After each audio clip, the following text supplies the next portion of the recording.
Hello, I'm James Lance from the Indian River State College Writing Club. This is an excerpt of a story called Pandy's Box. Pandy sat still in the fragmented shafts of dust-filled light streaming through the horizontal blinds.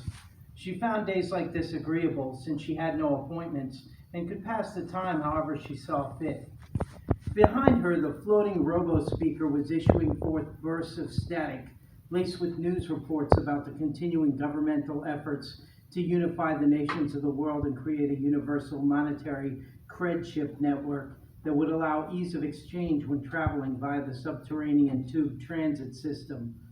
None of this was all that interesting to Pandy, as she hadn't traveled much since her younger years.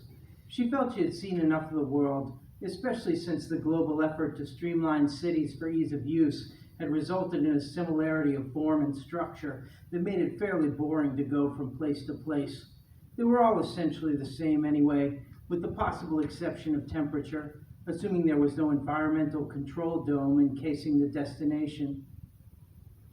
Pandy heard a quiet hum and realized it was her vibroprompter telling her it was time for tea. She got up from the tattered couch and meandered towards the hydro dispenser. She set it for Earl Grey at 91 degrees and placed a silicon cylinder beneath the nozzle.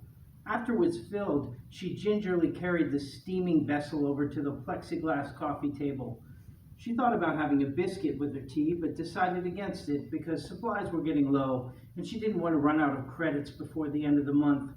She was never very hungry anymore anyway, and she didn't anticipate her appetite would return, given the limited palatability of the sustenance cubes and synthetic meats she was expected to make do with ever since she'd been classified as an elder with limited usefulness. Her greatest joy in life was the scheduled daily arrival of the mail. She had a special blip that issued from the vibroprompter to give her a 5-minute warning when the postal android drone was nearly arriving at her doorstep. Today was no different. She heard the blip and tried to limit her excitement because she found it embarrassing to be giddy as a schoolgirl at her advanced age. Nevertheless, she couldn't help but anticipate what she would receive in her tube each day. Most days it was nothing more than a cred statement from the government letting her know where her account stood.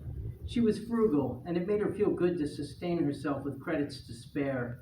She had never been one to live a lavish life. Even when she was young, back in the mid-21st century, there was little that could tempt her to waste credits.